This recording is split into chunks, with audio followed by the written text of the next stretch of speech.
जय श्री कृष्णा। राधे राधे। स्वागत है आपका आपके अपने चैनल द रिलीजियस लाइफ में।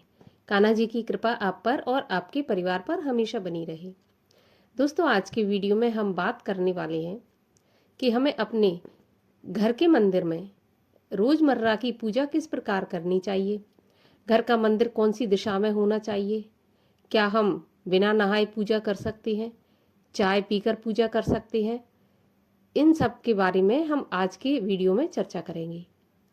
तो अगर आप चैनल पर पहली बार आए हैं और मेरे चैनल को आपने सब्सक्राइब नहीं किया है तो प्लीज़ मेरे चैनल को सब्सक्राइब कर लें। आज का वीडियो अच्छा लगे तो वीडियो को लाइक करें और ज़्यादा से ज़्यादा शेयर करें।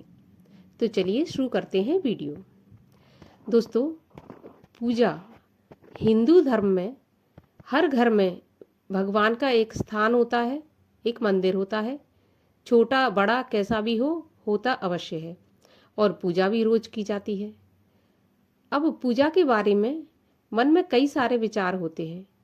कुछ लोग कहते हैं कि पूजा हमें सुबह 6 से 8 के बीच में कर लेनी चाहिए। कुछ लोग कहते हैं कि 10 बजे तक करनी चाहिए। बहुत सी मन में ऐसी चीज़ें आती हैं, लेकिन आज हम सारी बातों को इस वीडियो में साफ करेंगे, सारी बातों के बारे में चर्चा करेंगे। सबसे पहले तो हम ये जानते हैं कि मंदिर किस दिशा में होना चाहिए। देखिए, घर में हम पूजा पाठ करते हैं लेकिन उसका फल नहीं मिलता, कलह कलेश बना रहता है और फिर हम सोचते हैं कि हम इतना पूजा पाठ करते हैं लेकिन फल क्यों नहीं मिलता। अब इसके पीछे एक कारण ये हो सकता है कि हो सकता है हमारा मंदिर गलत दिशा में बना हो। तो सबसे पहले तो आप दिशा देखें कि आपका मंदिर जो बना है वो सही दिशा में है क्या। मंदिर हमेशा आपका ऐसी दिशा में होना चाहिए कि आप जब पूजा करें तो आपका मुख पूर्व में हो या पश्चिम में हो या उत्तर में हो। कभी भी दक्षिण दिशा की तरफ आप मुख करके पूजा ना करें। कोशिश करें कि आपका मंदिर पूर्व दिशा में हो। जब आप पूजा करें तो आपका मुख पूर्व दिशा की तरफ होना चाहिए, सबसे उत्तम रहता है ये। अब बात ये करें कि मंदिर कैसा होना चाहिए। कहने का अर्थ ये, अब मंदिर ऐसा है कि भाई हमारे यहाँ पे कुछ घरों में ऐसा भी है कि अलमारी में ही हम लोग भगवान रख लेते हैं। नहीं है मंदिर की व्यवस्था तो पूजा खड़े होकर करनी चाहिए कि बैठ कर करनी चाहिए। तो देखिए, ऐसा कुछ नहीं है। पूजा खड़े होकर भी कर सकते हैं और बैठकर भी कर सकते हैं। लेकिन एक बात का ध्यान रखना चाहिए, अगर आपने मंदिर बना के रखा है अलमारी में तो ध्यान रखें कि आप कभी भी नीचे की अलमारी में मंदिर ना बनाएं। अगर आप नीचे की अलमारी में मंदिर बनाते हैं तो आपको उसके ऊपर फिर किसी भी अलमारी में कुछ नहीं रखना चाहिए, क्योंकि भगवान के ऊपर कुछ नहीं रखना चाहिए। ध्यान इस बात का आपको रखना है, नहीं तो फिर आप सबसे ऊपर की अलमारी में ही मंदिर बनाएं। दूसरी चीज़, मंदिर में पर्दा ज़रूर डालें, क्योंकि आप अगर मान के चलिए कई घर ऐसे होते हैं जहाँ एक ही कमरा होता है, उसी में मंदिर वगैरह बनाना पड़ता है, तो पर्दा अवश्य डालें मंदिर में। और भगवान की पूजा करने के बाद एक तय समय पर, जैसे दोपहर में 12 बजे के बाद और रात्रि में पर्दा अवश्य बंद कर दें। अब बात ये करते हैं कि भाई घर में पूजा कौन कर सकता है। तो घर में पूजा कोई भी कर सकता है। भगवान को स्नान कराना और भोग लगाना, आरती करना, धूप दीप दिखाना, ये कोई भी कर सकता है। ऐसा कुछ नहीं है। घर का मुखिया भी कर सकता है, महिला भी कर सकती है, पुरुष भी कर सकते हैं। तो इसमें कोई ऐसा खास नियम नहीं है कि कौन करे, तो पूजा कोई भी कर सकता है। अब बात आती है कि ठीक है, पूजा किसी ने भी कर ली। अब कई जगह समस्या ये होती है कि भाई पूजा सुबह 8 बजे तक करनी है कि 10 बजे तक। तो देखिए, ऐसा कुछ नहीं है। हाँ, लेकिन इतना है कि 10 बजे तक किसी भी हाल में पूजा हो जानी चाहिए।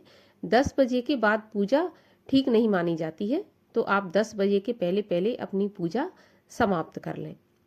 अब शाम के समय आपको गोधूली बेला जो होती है, सुबह का जो प्रदोष काल माना जाता है, शाम का जो दिन डूबता है और रात्रि होने को होती है, उस समय पर आपको जो संध्या आरती है, संध्या वंदन, वो कर लेना चाहिए। अब बात आती है कि भाई जो घर गृहस्थी में उलझे हुए हैं, क्योंकि देखिए गृहस्थी लोगों को ही ज़्यादा परेशानी होती है। बैरागी तो इसी पर डिपेंड है, वो तो पूजा पाठ ही करते रहते हैं। लेकिन जो गृहस्थ होते हैं उनको काफ़ी काम होते हैं। वो कैसे समय निकालते हैं? तो अब अगर आप गृहस्थ हैं, अब बहुत से लोगों की समस्या ये होती है भाई कि क्या हम चाय पीकर पूजा कर सकते हैं?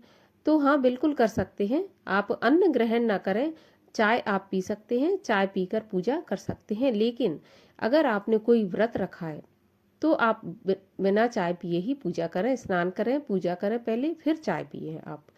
अगर आप व्रत नहीं रखे कोई, तो फिर आप चाय पीकर भी पूजा कर सकते हैं, अगर ऐसा आवश्यक हो तो। अगर आवश्यक नहीं है तो आप नहाकर ही पूजा करके फिर चाय पिए। अब बात आती है कि भाई क्या हम जो पूजा करते हैं, पूजा करते समय भगवान को भोग किस प्रकार का लगाएं? तो देखिए, अगर आपके यहाँ पे शुद्ध सात्विक रसोई बनती है, शुद्ध और सात्विक का मतलब ये है कि आप मतलब रसोई में बिना नहाए प्रवेश नहीं करते और अब कोई जूठन नहीं होती वहाँ पे, तो आप भगवान के भोग के लिए बनाए। नहीं तो रोज रोज रसोई साफ करके फिर भगवान के लिए भोग बनाना शायद ही पॉसिबल हो पाता होगा। तो आप कोशिश करें कि एक दिन शुद्ध आप भगवान के लिए कोई सूखा भोग बना लें। जैसे कि आप मेवा रोस्ट कर सकते हैं और आप कोई सूखा ऐसा भोग है जो रख लें, वो आप भगवान को लगा सकते हैं, उसमें कोई बुराई नहीं है। अब बात ये आती है, खास बात ये होती है कि क्या बिना नहाए पूजा कर सकते हैं? तो देखिए, बिना नहाए महिलाएं कुछ काम कर सकती हैं, लेकिन भगवान का जो स्पर्श है, पूजा है, वो आप बिना नहाए नहीं कर सकते। भगवान के मंदिर में अगर आपने पर्दा डाला है तो वो पर्दा भी आपको बिना नहाए नहीं खोलना है, छूना भी नहीं है। ये बिल्कुल भी नियम नहीं है कि आप बिना नहाए पूजा करें। आपको नहाकर ही पूजा करनी है। सुबह की पूजा आपको बिना नहाए बिल्कुल नहीं करनी है। भाई आप गर्म पानी से नहाएं, अगर सर्दी है तो ठंडे से नहाएं, जो भी हो, लेकिन बिना नहाए आप पूजा नहीं करें। अब रही शाम की बात, तो क्या शाम को जो पूजा होती है, आरती होती है, वो भी नहाकर करनी चाहिए? तो देखिए, शाम को ऐसा है कि शाम को अगर नहीं आप स्नान कर सकते पूरी तरह से, अगर आपको पॉसिबल है तो आप स्नान कर लें, अगर आपको कोई दिक्कत नहीं है। अगर आप स्नान नहीं कर सकते शाम को भी, तो आपको कम से कम पंच स्नान अवश्य करना चाहिए। पंच स्नान में क्या होता है कि आपको दोनों पैर अपने धोने हैं, दोनों हाथ धोने हैं और आप अपना कुल्ला करना है, चेहरा धोना है। इस प्रकार आप पंच स्नान करने के बाद भगवान की संध्या वंदन करें, आरती करें और फिर अगर आप शाम को भोग लगाना चाहते हैं तो भोग लगाएं। मैं तो कहती हूँ लगाना ही चाहिए। अगर कई घरों में ऐसा होता है एक ही टाइम भोग लगता है, तो आप मानसिक भोग भी लगा सकते हैं। इस प्रकार से आपको पूजा करनी है, लेकिन बिना नहाए तो आपको पूजा बिल्कुल ही नहीं करनी है। बिना नहाए पूजा नहीं की जाती है। अब एक चीज और है, क्या मंदिर में घंटी बजा सकते हैं? तो हाँ, सुबह के समय आप आरती करते समय घंटी बजा सकते हैं, लेकिन शाम के समय घंटी नहीं बजाएं आप। शाम के समय ऐसे ही आप धूप दीप दिखा दें और घंटी न बजाएं। तो इस प्रकार से आप अपनी रोज की जो पूजा है वो कर सकते हैं। अब पूजा में आपको अगर कोई मंत्र आता है, आप किसी को इष्ट मानते हैं, तो पूजा करते समय अपने इष्ट का ध्यान करते रहें, मंत्र जाप करते रहें या फिर भजन वगैरह बजा लें। उस प्रकार से आप अपना जो ध्यान आपका पूजा में ही केंद्रित रहे, इस प्रकार से पूजा करें। तो बस ऐसी ही जो गृहस्थ लोग हैं उनकी पूजा होती है। तो उम्मीद करती हूँ कि रोजमर्रा की पूजा से जुड़ी जो भी जानकारी थी वो आपको अच्छी लगी होगी। अगर आपको अच्छी लगी हो तो आप वीडियो को लाइक ज़रूर कर दीजिए और चैनल पर पहली बार आए हैं तो चैनल को सब्सक्राइब कर दीजिए। वीडियो ज़्यादा से ज़्यादा शेयर कर दीजिए। मैं मिलती हूँ अगले वीडियो में, तब तक के लिए हरे कृष्ण।